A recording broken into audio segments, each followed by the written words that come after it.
Guys how are you. I hope आप अच्छे होंगे और आपकी पढ़ाई चल रही होगी। आज है 25 सितंबर और आपको देखना है 25 सितंबर से जुड़े हुए करंट अफेयर्स के फैक्ट और उससे जुड़े हुए इम्पॉर्टेंट फैक्ट जो हमारे एग्ज़ाम में आ सकते हैं। ठीक है। और एक और बात, व्यापम द्वारा अपना हाल ही में कैलेंडर जारी कर दिया गया है, तो मध्य प्रदेश में रहने वाले या मध्य प्रदेश की परीक्षाओं में भाग लेने वाले सभी कैंडिडेट जो भाग लेना चाहते हैं वो जाकर पीवी की वेबसाइट पे व्यापम का कैलेंडर देख लें और उसमें देख लें कि क्या क्या डेट दी गई हैं, कौन कौन से एग्ज़ाम होने वाले हैं। ठीक है, चलिए आगे चलते हैं।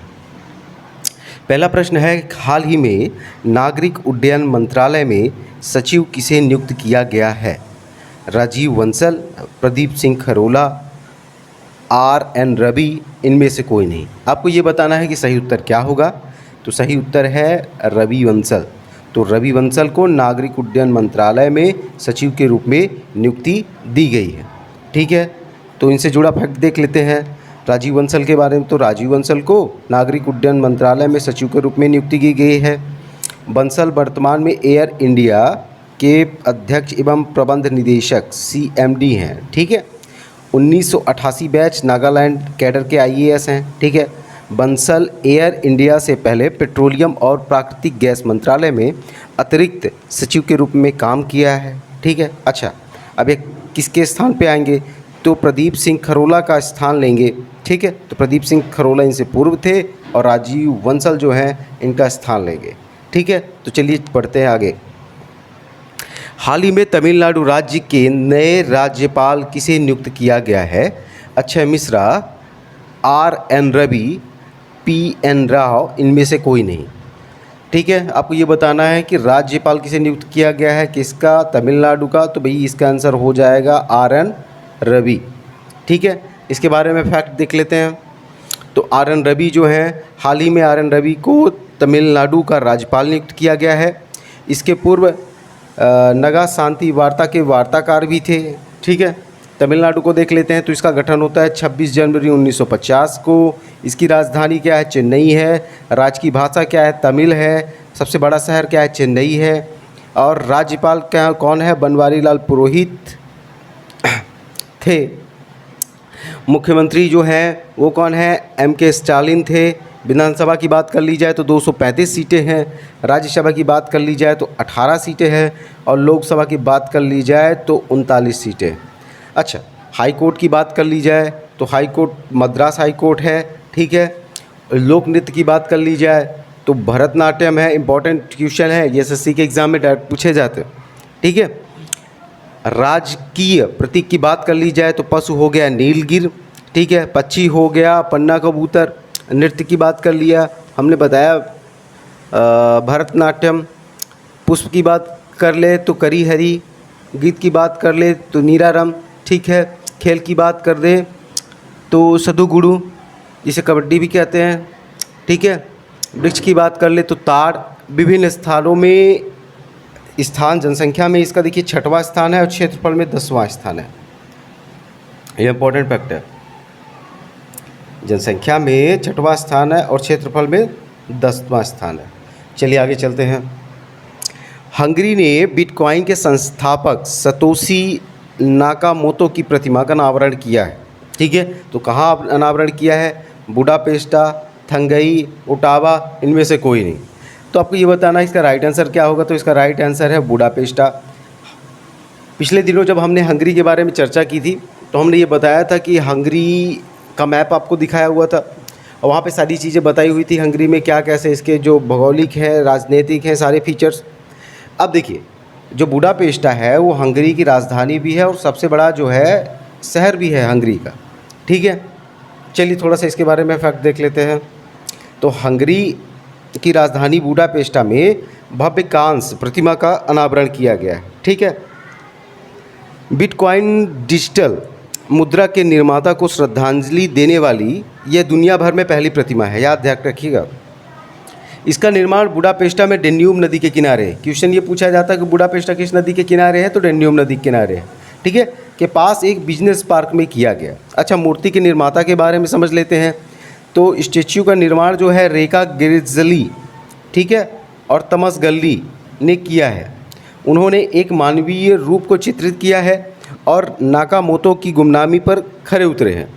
कोई नहीं जानता कि वे कैसे दिखते हैं। ठीक है, बिटकॉइन के बारे में समझ लेते हैं। तो बिटकॉइन को 2008 में वैश्विक वित्तीय संकट की पृष्ठभूमि में बनाया गया था। इसका उद्देश्य पीयर टू पीयर ऑनलाइन लेन देन के सुरक्षित तरीके और तकनीक विकसित करके पारंपरिक वित्तीय संस्थानों को दरकिनार करना था।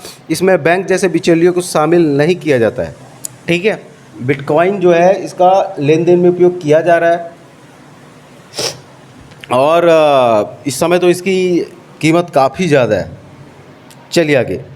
भारत सरकार ने आभासी माध्यम में पहली भारत यूनाइटेड किंगडम काउंसलर ठीक है ना वार्ता की मेज़बानी की है।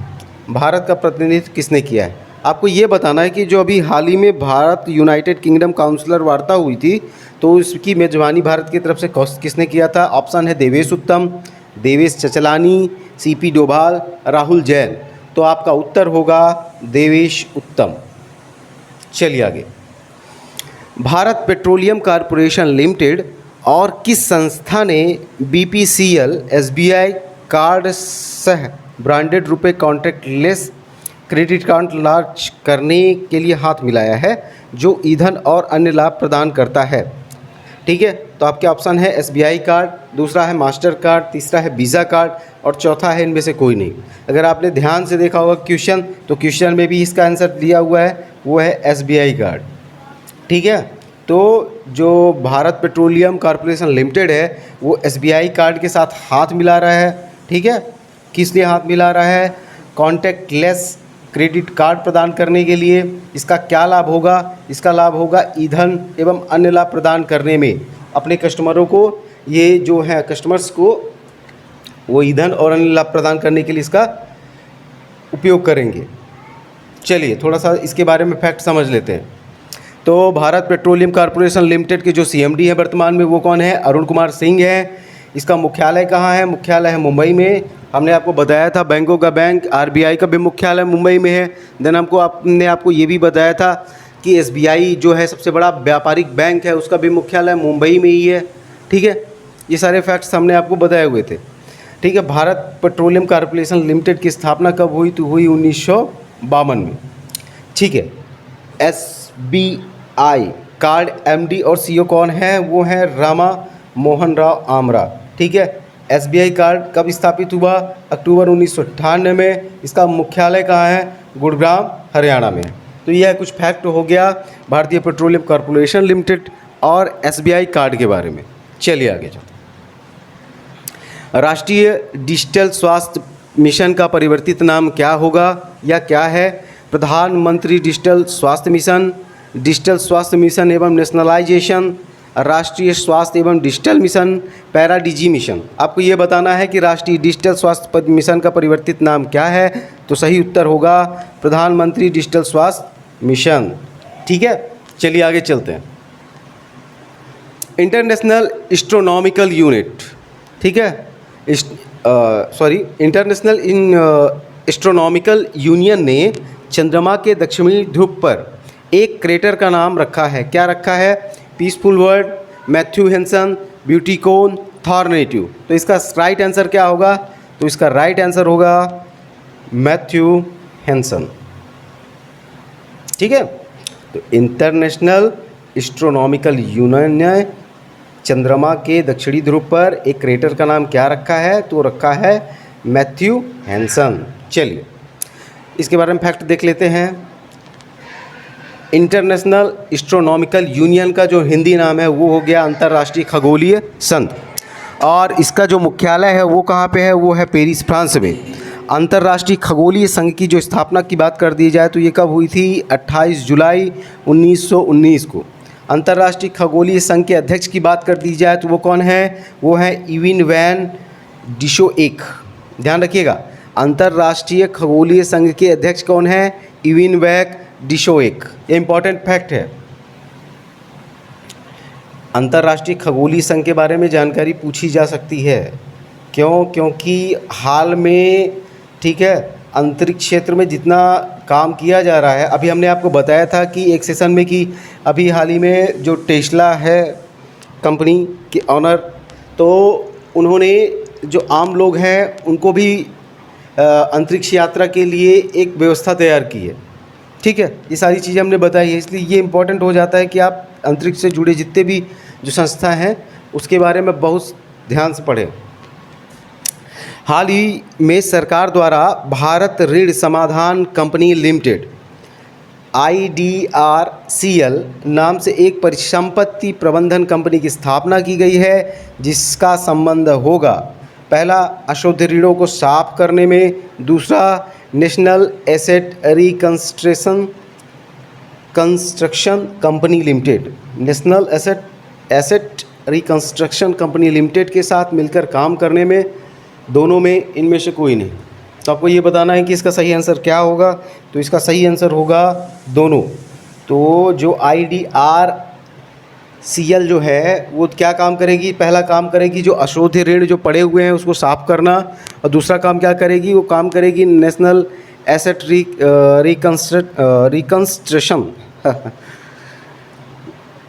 NARCL के साथ मिलकर काम करना है। चलिए आगे। यह रहा हमारा आज 25 सितंबर 2021 से जुड़े इम्पोर्टेंट फैक्ट। ठीक है, इसको आप देख लीजिए, दिमाग में बैठा लीजिए। वीडियो को लाइक करिए, कमेंट करिए, शेयर करिए और चैनल को सब्सक्राइब करिए। जितना ज़्यादा आप शेयर करोगे उतना हमको मोटिवेशन मिलेगा। आने वाले बहुत सारे एग्ज़ाम जो PEB से रिलेटेड हैं उनके लिए भी हम लोग सोच रहे हैं कि सेपरेट से एक सीरीज स्टार्ट करें जो उनके लिए हेल्पफुल हो, जो PEB देने जा रहा है। ठीक है, तब तक के लिए